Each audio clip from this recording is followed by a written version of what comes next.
नमस्कार, जय हिंद। तो आज से नया प्रारंभ कर रहे हैं। तो मुझे लगा कि अभी आगे सिखाने से पहले मुझे आपको माइंडफुलनेस सिखाना है।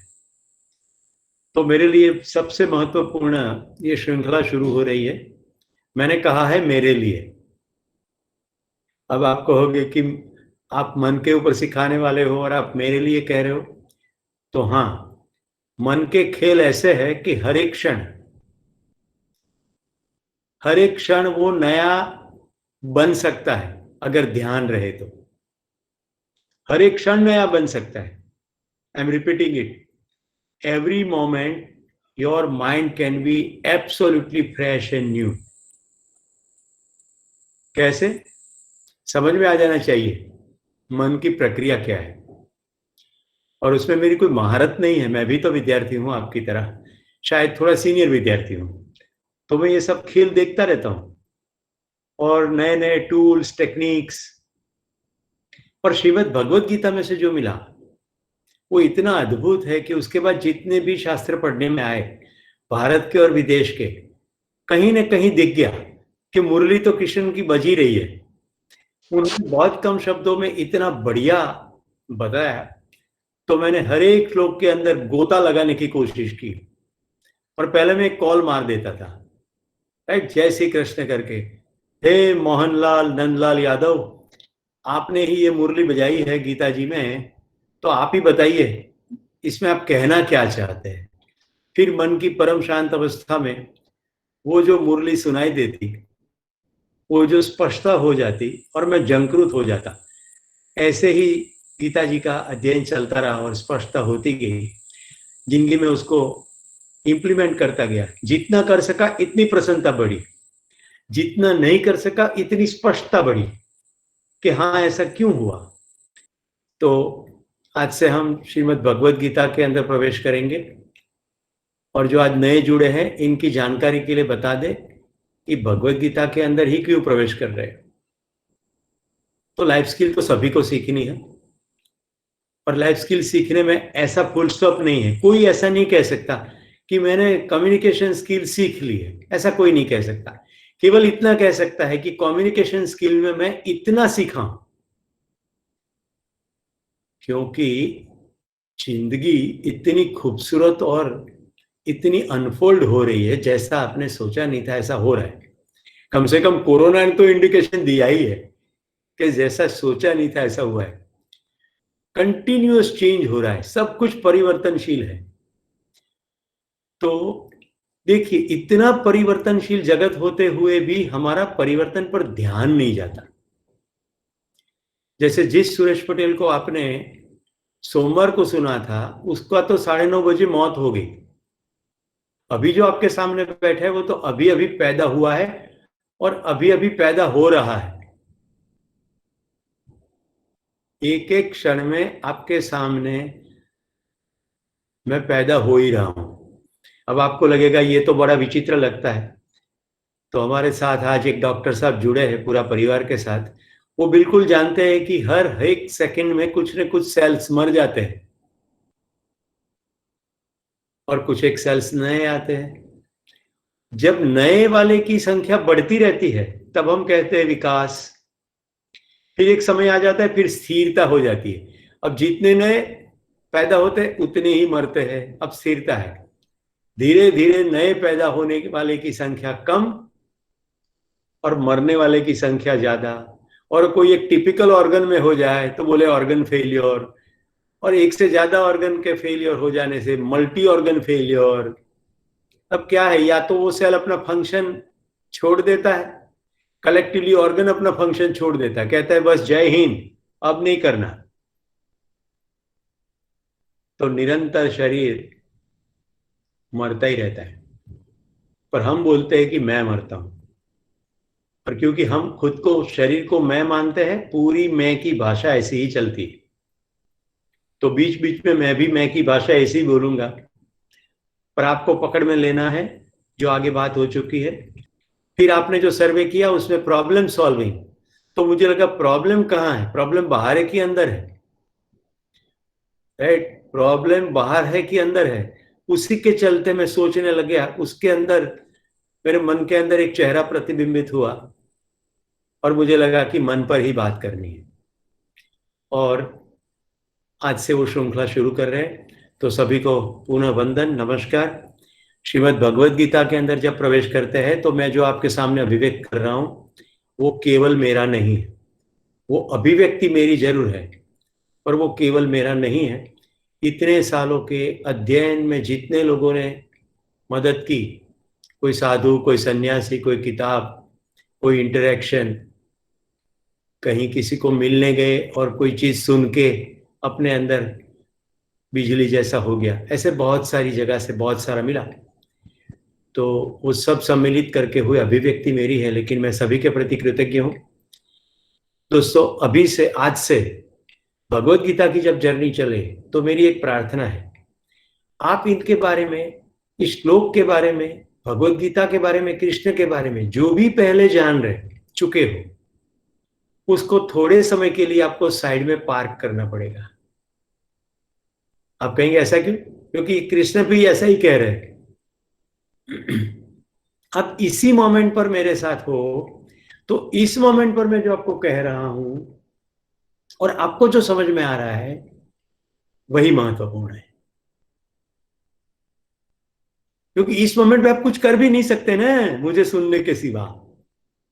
अगर आप इस मोमेंट में मुझे सुनते हुए किसी रेफरेंस पे चले गए तो आपने मुझे छोड़ दिया और आप उलझ गए। तो मेरा बिल्कुल ये कहना नहीं है कि मैं श्रेष्ठ कहने वाला हूं। मैं केवल इतना कहने वाला हूं कि मेरा जो ध्यान गया है ये है। वेबिनार समाप्त होने के बाद आपका कहीं ध्यान गया हो, आपने कुछ सुन रखा हो, उसके साथ बिल्कुल कंपेयर कीजिए। फिर प्रेजेंट मोमेंट में देखिए कि कंपैरिजन के बाद मुझे अभी इसको कितना ठीक लग रहा है। तो केवल एक ही टास्क कर सकते हैं, मल्टीटास्क इज ए इम्पॉसिबल घटना। तो आप कंपैरिजन में नहीं जाएंगे, केवल सुनेंगे, ऐसे सुनेंगे जैसे पहली बार सुन रहे हैं।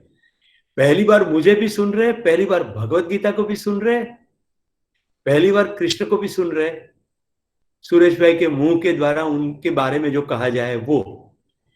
तो ऐसे सुनेंगे, ये पूर्व शर्त है। अगर ये शर्त का पालन किया तो बहुत सारी चीजें ऐसी प्रकाशित हो जाएगी जो मैंने नहीं कही और मैं नहीं भी कहूंगा, लेकिन आपके अंदर हो जाएगी। क्योंकि आपने अभी तक अपने मन से कुछ न कुछ तो किया ही है। मन से कुछ नहीं किया होता तो अभी लिंक को क्यों प्रेस करते? राइट, लिंक मिली तो क्यों जुड़ते? आपने कुछ तो किया ही है, राइट। तो मन से कुछ निर्णय लेने के बाद ही आप यहां मेरे सामने उपस्थित हैं। तो निरंतर मन की प्रक्रिया तो चलती ही रहेगी। देखिए, मैं धीरे धीरे बोलूं तो आपका ध्यान जाना चाहिए। आप अभी मेरे साथ है, ये परम वास्तविक घटना है। आपका शरीर तो आपके पिताजी गिरीश भाई के बाजू में हो सकता है, आपके पीछे तो वैभव हो, लेकिन अभी तो आप केवल मेरे साथ ही हो। अगर इतना ध्यान नहीं गया तो आगे की यात्रा बड़ी मुश्किल होगी। आपके पास तो कुछ भी हो सकता है, फर्नीचर हो सकता है, चाय का कप हो सकता है, रेफ्रिजरेटर हो सकता है, टीवी हो सकता है, लोग हो सकते हैं। आपके पास तो बहुत कुछ हो सकता है, पर आप अभी मेरे साथ हो। क्या आप मेरे साथ हो? क्वेश्चन। अगर हो तो हाथ ऊपर करो। वेरी गुड, तो आप मेरे साथ हो। आप मेरे साथ हो तो फिर आप मुझे सुन रहे हो। और अगर आप मुझे सुन रहे हो तो सुनने की बेला में, यानी at the time of the listening, you are simply listening what is being said for a moment. अब आप कहोगे कि उसको समझेंगे कैसे? वो तो सॉफ्टवेयर अपने आप रन हो ही रहा है, आपको कुछ नहीं करना है, वो तो अंदर प्रोसेस हो ही रहा है। समझना भी हो जाएगा, नहीं समझना भी हो जाएगा, कंफ्यूजन भी हो जाएगा, अरे प्रेजुडाइज भी हो जाएगा।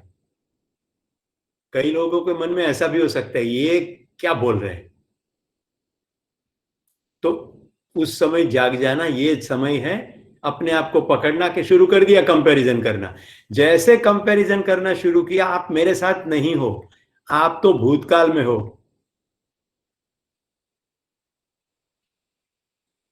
और अब आगे क्या आएगा तो भी आप मेरे साथ नहीं हो, आप अब भविष्य काल में हो।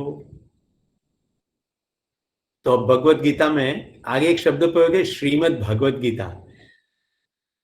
कभी फ्यूचर एपिसोड में समय रहेगा तो इसके बारे में व्याख्या करेंगे, लेकिन अभी सीधा विषय में प्रवेश करते हैं।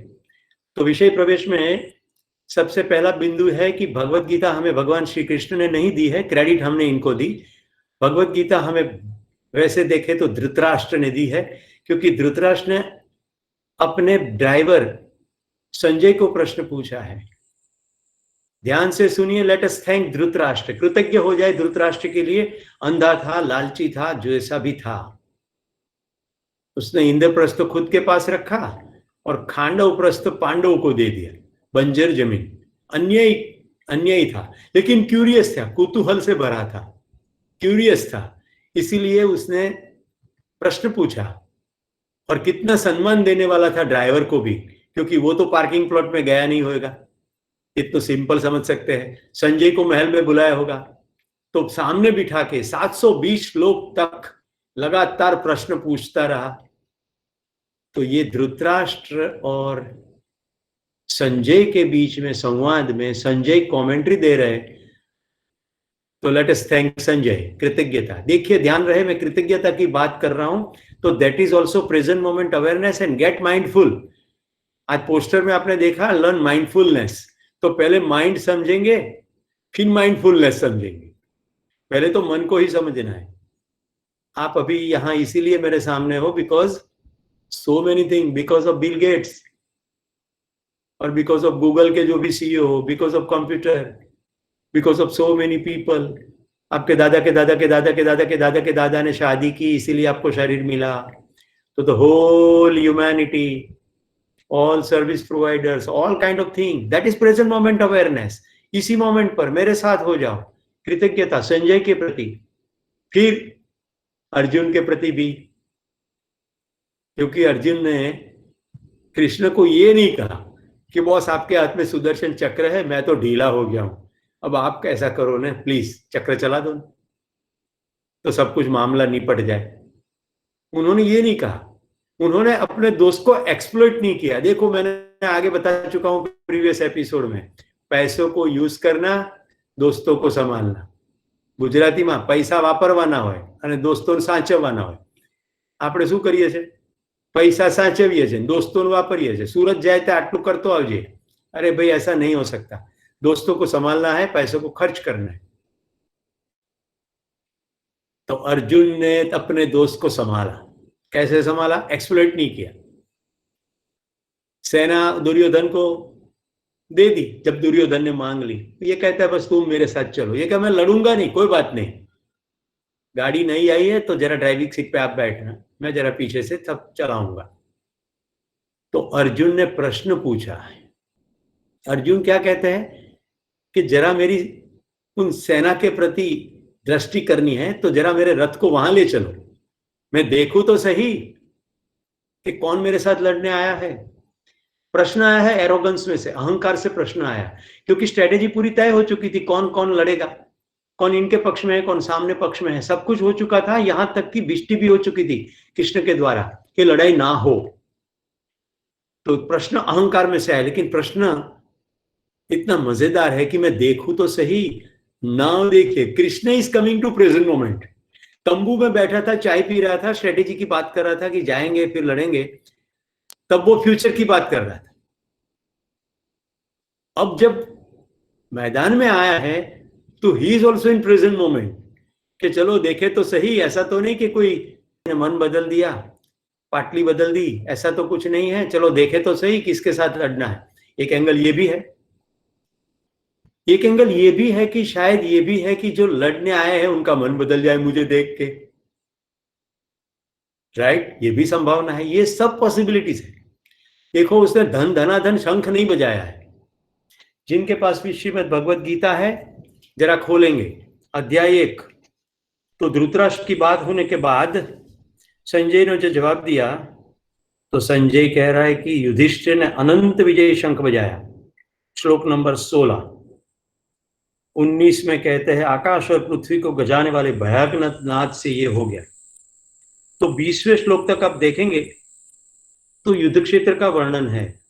अब अर्जुन वाच, हे अच्युत मेरे रथ को दोनों सेनाओं के बीच खड़े रखो, तो मैं देख सकूं युद्ध करने के लिए इच्छने वाले और खड़े, उनको बराबर देख लूं कि मुझे किन किन के साथ लड़ना है। दुर्बुद्धि वाले दुर्योधन का युद्ध में प्रिय करने वाले जो यहां आए हैं, उनको मैं अच्छी तरह देख लूं। देखिए, ये पहले श्लोक में है, ये व्यक्ति खुद की सेना के सामने नहीं देखता। दिखा आपको? फिर से श्लोक पढ़ता हूं और गुजराती में पढ़ता हूं। हे अच्युत मारा रथने બંને સેનાઓની વચ્ચે ઉભો રાખો, એટલે યુદ્ધ કરવા ઈચ્છતા અને ઉભેલા આ યોદ્ધાઓને બરાબર હું જોઈ લઉં કે આ રણસંગ્રામમાં મારે કોની કોની સાથે લડવાનું છે। દુર્બુદ્ધિવાળા દુર્યોધનનું યુદ્ધમાં પ્રિય કરવા ઈચ્છતા જેઓ અહીં આવ્યા છે તે યુદ્ધ કરનારાઓને હું સારી રીતે જોઈ લઉં। युद्ध करने की पूरी प्रक्रिया अपनी सेना से होगी। ध्यान जा रहा है? अपने रिसोर्सेस से युद्ध करेंगे कि सामने वाले के आयुधों से युद्ध करेंगे? अपने योद्धाओं से युद्ध करेंगे कि सामने वाले योद्धाओं से युद्ध करेंगे? देखना क्या है, मेरी सेना में क्या है, मेरे पास रिसोर्सेस क्या है, मैं कहां हूं। उसके बदले इसका पूरा अप्रोच है अदर ओरिएंटेड। सामने कौन है? जरा थोड़ी देर के लिए अर्जुन भाई को रथ में बिठाए और हम अपने पास चले आए, खुद के पास। क्या हमारा अदर ओरिएंटेड अप्रोच नहीं है? देखिए, मैं जब प्रश्न पूछूं तो अपने अंदर देखना होगा इसी क्षण पे। क्या हमारा ध्यान निरंतर बाहर की ओर नहीं है? क्या चल रहा है, कौन क्या बोल रहा है, देश में क्या हो रहा है, दुनिया में क्या हो रहा है, भूकंप के लेटेस्ट न्यूज क्या है। हम 24 घंटे में से कितनी बार ये देखते हैं कि मेरे अंदर क्या चल रहा है, मेरे खुद के रिसोर्सेस क्या है, मैं कहां हूं, मैं कौन हूं, मैं कौन सी भूमिकाओं को प्ले कर रहा हूं, क्या मैं ये भूमिका हूं। जैसे मैं राकेश फार्मास्यूटिकल का चीफ एग्जीक्यूटिव ऑफिसर हूं, अगर मैंने ये पकड़ के रखा है कि मैं सीईओ ऑफ राकेश फार्मास्यूटिकल हूं, तो मेरी तो वाट लग जाएगी, ना चैन ना आराम। मैं तो केवल इंसान हूं। राकेश फार्मास्यूटिकल का सीईओ तो मेरी एक भूमिका है। जब मैं मेरे बच्चे के साथ खेलता हूं तो मैं पिता हूं, और जब मैं पिताजी के साथ भोजन करता हूं तब तो मैं पुत्र हूं, और अभी तो मैं वेबिजन हूं। मैंने ये नामकरण किया है सिटीजन जैसा वेबिजन। वेबिनार पे आए वो वेबिजन, ये भी एक भूमिका है। ध्यान जा रहा है तो हाथ ऊपर कीजिए। मैंने प्रश्न बड़ा एसिडिक पूछा है। लगातार बाहर की ओर ध्यान, लगातार बाहर की सोच, लगातार बाहर के डिसीजन। अभी डिसीजन लेने वाला मैं हूं, लेकिन डिसीजन लेने की मेरी भूमिका क्या है, मैं कैसे डिसीजन ले रहा हूं। देखिए, हम हमारे मन से निरंतर स्वाद लेते हैं जिंदगी का, दुनिया का। देखिए कैसे कैसे स्वाद लेते हैं। एक तो स्वाद लेते हैं मुझे प्रिय क्या है और अप्रिय क्या है, और ये स्वाद लेने में इतनी भूमिकाएं हैं। एज ए पिता मुझे सर्टन थिंग प्रिय है, एज ए पति मुझे और सर्टन थिंग प्रिय है, एज ए सीईओ मुझे एब्सोल्युटली कुछ स्पेसिफिक थिंग प्रिय है। एज ए पत्नी मुझे मेरे पति ऐसे बिहेव करे, यानी मैं मेरी भूमिका को अपने पति की भूमिका के एंगल से नहीं, मेरी भूमिका उनकी भूमिका की खिचड़ी करके देखती हूं।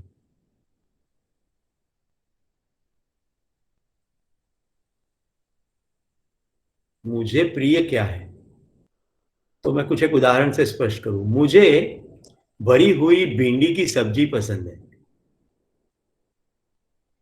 ये मेरे शरीर के स्तर का, एक जीभ के स्तर की प्रिय की बात हुई।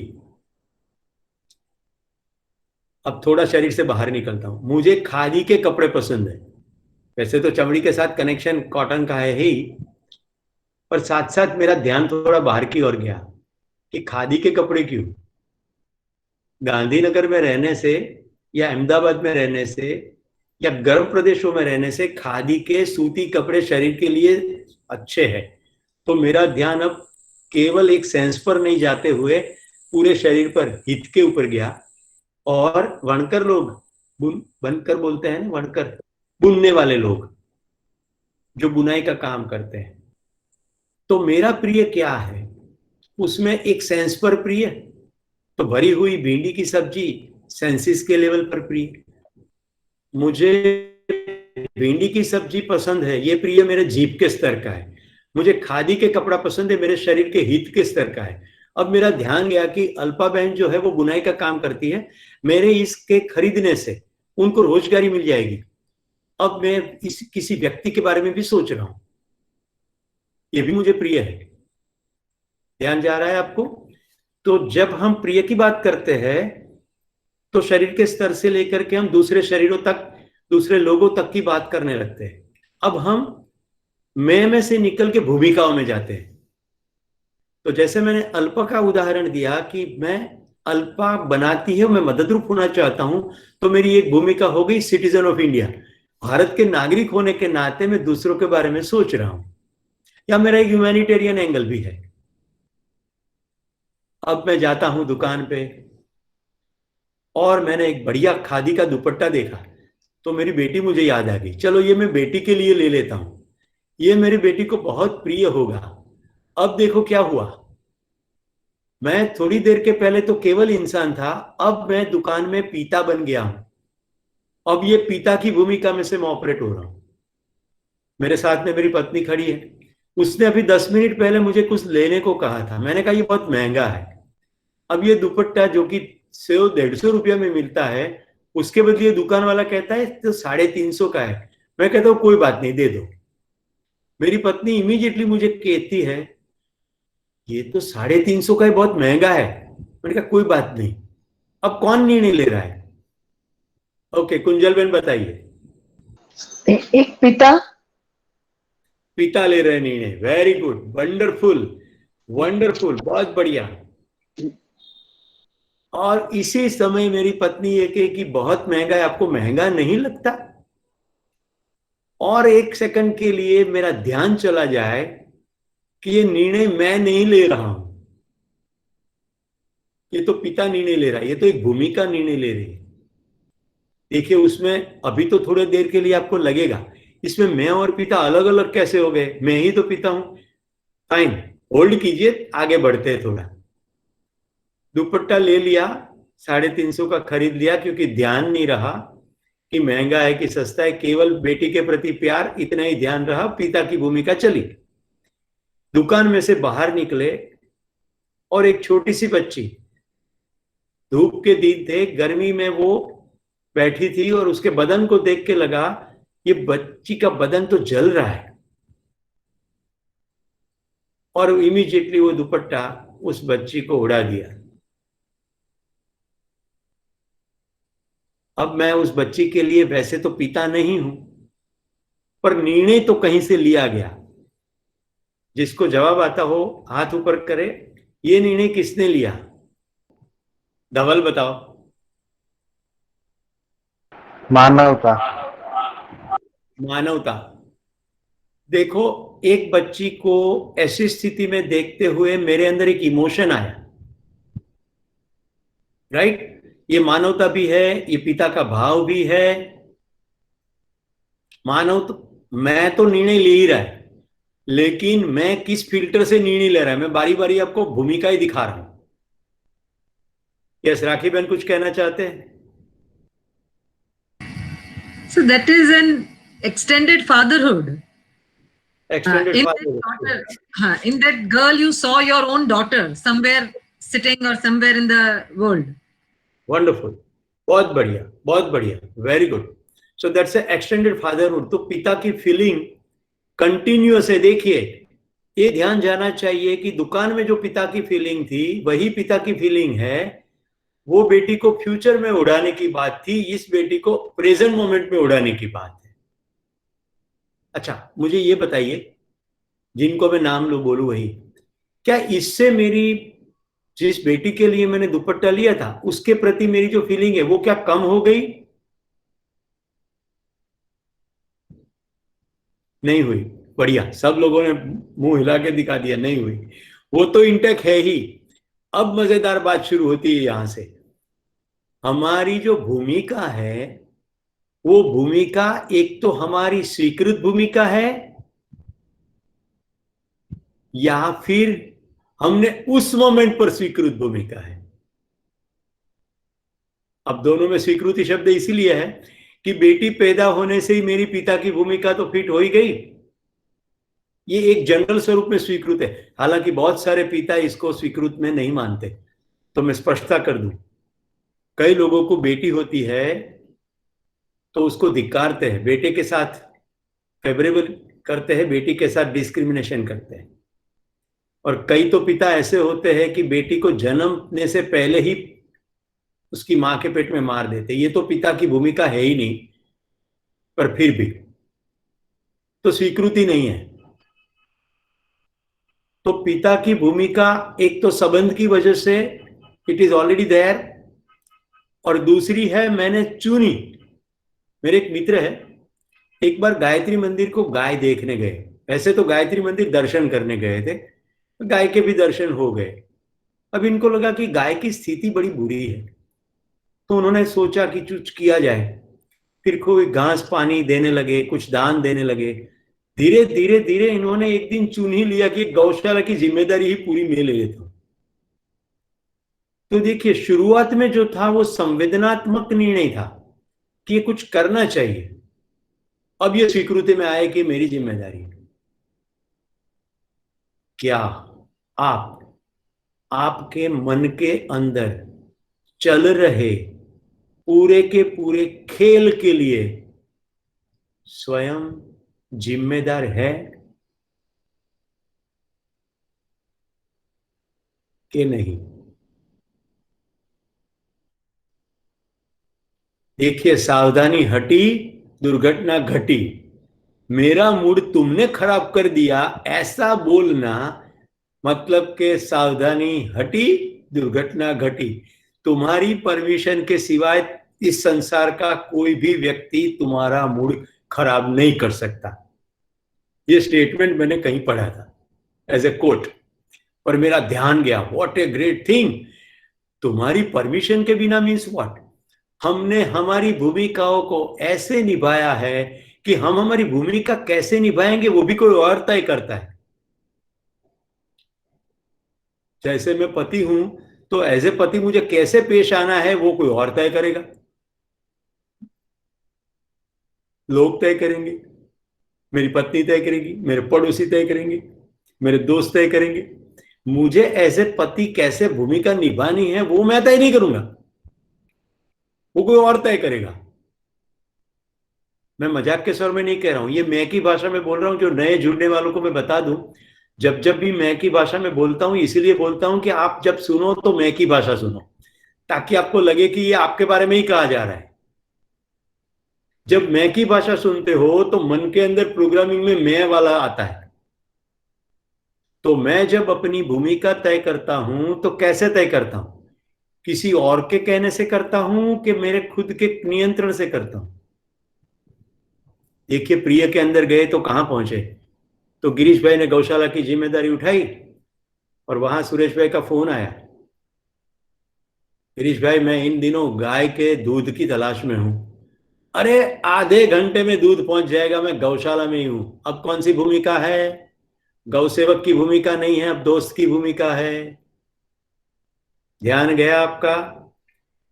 उन्होंने अपने एक कर्मचारी को कहा, भाई तुम जाने वाले हो गांधीनगर, तो ये ले जाओ और सुरेश भाई को दूध पहुंचा देना।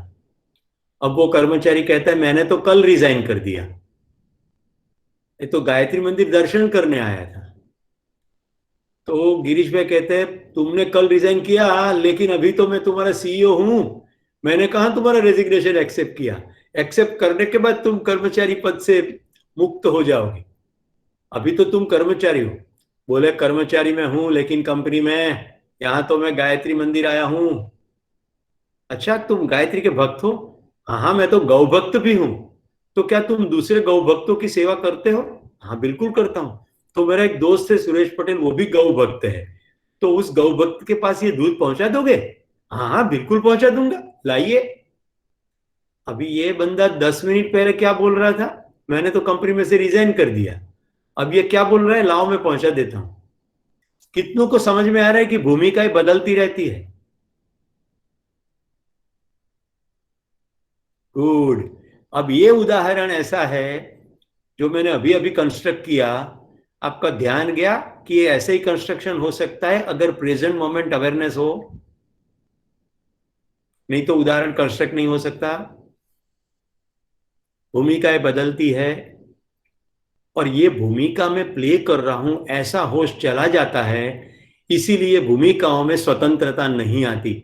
नहीं तो ये व्यक्ति ऐसा भी कह सकता था, हालांकि मैंने रिजाइन कर दिया लेकिन फिर भी क्योंकि आपका मेरे साथ इतना स्नेह भरा नाता रहा है, मैं अभी दे देता हूं, दे के आऊंगा।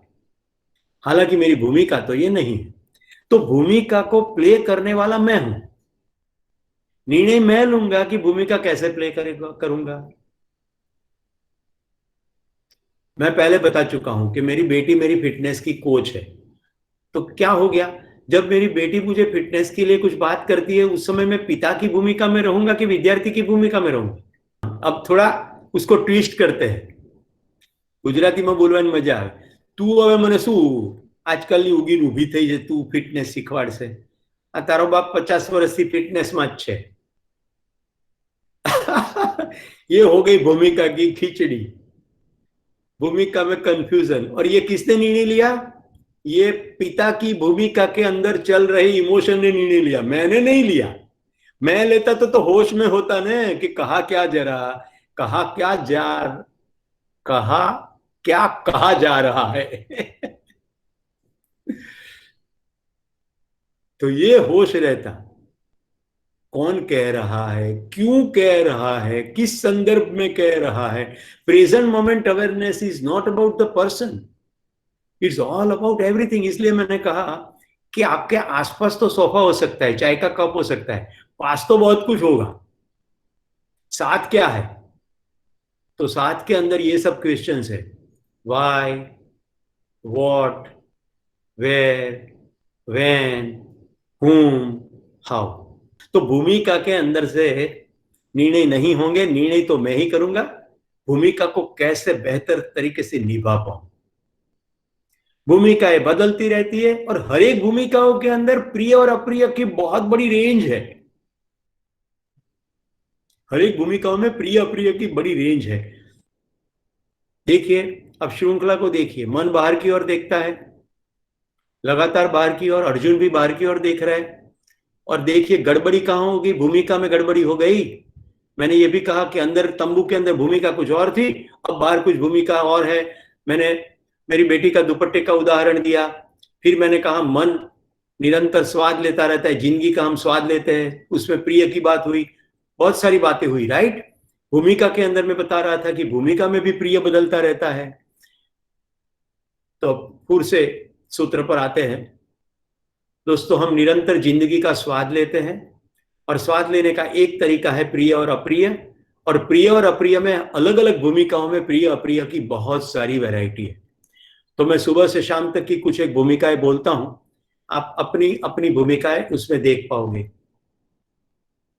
सुबह में ब्रेकफास्ट टेबल पर बैठा भूखा इंसान, ये भूखा पति भी हो सकता है, भूखी पत्नी भी हो सकती है, भूखा बेटा भी हो सकता है, भूखा भाई भी हो सकता है। ब्रेकफास्ट के टेबल पर परोसी रही मां भी हो सकती है, पत्नी भी हो सकती है, बेटी भी हो सकती है, फ्रेंड भी हो सकती है, ननंद भी हो सकती है, भाभी भी हो सकती है। सुबह ब्रेकफास्ट, ब्रेकफास्ट के बाद नहाने गए। अब किसी के मन में आते हैं खाना खाने के बाद नहाते हैं। देखो ध्यान रहे, अपने आप को पकड़ो, कहीं पर भी ऐसा लिखा नहीं है कोई संविधान के अंदर कि नहाने से पहले खाओ या खाने से पहले नहाओ। ये भी सभी हमारा प्रिय अप्रिय का दायरा ही है। ये क्या झंझट नहाने के पर? नहाना कोई जिंदगी का प्राइम कार्यक्रम है क्या? तो देखिए, मजेदार बात यह है कि हम फंसे कहाँ हैं। यहां नहाना इंपॉर्टेंट नहीं है, फसावट देखनी है। एक बार नहा भी ले, लेकिन फसावट से बाहर ना निकले तो बड़ी मुश्किल है। देखिए कैसी नई फसावट हो सकती है। पत्नी के कहने पर नहा लिया। अब नई फसावट क्या है? मैं तो नहाना नहीं चाहता था, लेकिन उसने मुझे जबरदस्ती नहला दिया। मन तो निरंतर ताजा होता है ना, पर उसको ताजा होने की कला आती नहीं है, तो भूतकाल में से ही ताजा होने की कोशिश करता है, या फिर भविष्य काल में से ताजा होने की कोशिश करता है। वर्तमान में ताजा कैसे हो सकता है? अरे यार, तूने उस दिन मुझे नहलाया था, मैं उस दिन कितना परेशान हुआ था, पर बाद में मेरा ध्यान गया। वो भी क्या मजा है यार। ऐसे भी तो कह सकते हैं। अगर अपनी को पकड़ लिया है तो फिर इंफॉर्मेशन रहेगी, ग्रीप नहीं रहेगी। याद कीजिए वो सूत्र, inform by the past, not driven by the past. Ankit बेटा ने सवाल पूछा है कि ब्रेन और मन में डिफरेंस क्या है। ब्रेन एक ऑर्गन है भाई, प्रोसेसिंग यूनिट। प्रोसेस करनी है कि नहीं करनी है वो तो तुम ही हो। अभी इस वेबिनार समाप्त होते ही तुम इस प्रोसेसर को क्या कहते हो? अब मैं सो जाता हूं। तो जैसे सो जाने के कमांड देते हो ना, ब्रेन बाकी की सभी सिस्टम को धीरे धीरे स्विच ऑफ करता है। पहले आंख को स्विच ऑफ करता है, फिर पूरे शरीर के मसल को स्विच ऑफ करता है। आप एकदम रिलैक्सेशन के मूड में आ जाते हो। फिर हार्ट बीट धीरे हो जाती है, फेफड़ों की प्रक्रिया धीमी हो जाती है, सब धीरा हो जाता है। आप तो जागे हुए ही हो, आप कभी नहीं सोते। प्रयोग करना है तो कर लीजिए। किसी को कहना कि तुम अलार्म रखना, दूसरे कमरे में सोना, ताकि तुम्हारे अलार्म से मेरी नींद ना उठे। मेरे कमरे में आकर के मेरा नाम पुकारना, धीरे से पुकारना। आपने ब्रेन को कमांड दिया सोने का। वैसे आप तो निरंतर जागते हो, होश में रहो तो जागते हो। सब कुछ लुटा के होश में आए तो क्या हुआ? सब कुछ लूट जाए फिर होश में आए तो क्या फायदा? इसी मोमेंट पर होश। केवल भगवत गीता के एक श्लोक को देखिए। अभी तो मन का तो श्लोक लिया ही नहीं। आज स्क्रीन पर मैंने अमृत बिंदु उपनिषद का श्लोक रखा है। मन एवं मनुष्याणाम कारण बंध मोक्षयो। मन ही मनुष्य का बंधन और मन ही मनुष्य का मुक्ति का साधन है। तो दोस्तों, if you have any question after end of this webinar, immediately write it down either on your mobile or on your note, and I wish इस वेबिनार के बाद 5-1 मिनट आंखें बंद करके हो सके तो स्वयं के साथ बैठे। कौन कौन बिंदु पर सबसे महत्वपूर्ण ध्यान गया, क्योंकि ये प्रेजेंट मोमेंट अवेयरनेस से आपका जिस बिंदु पर ध्यान गया होगा वो आपके जिंदगी के महत्वपूर्ण कोई पहलू हो सकता है, क्योंकि हमारी चेतना ऐसे ही काम करती है। तो अगर आपके उसका पर ध्यान गया होगा, आप लिख डालिए उसको। धन्यवाद, नमस्कार, जय हिंद, गुड बाय।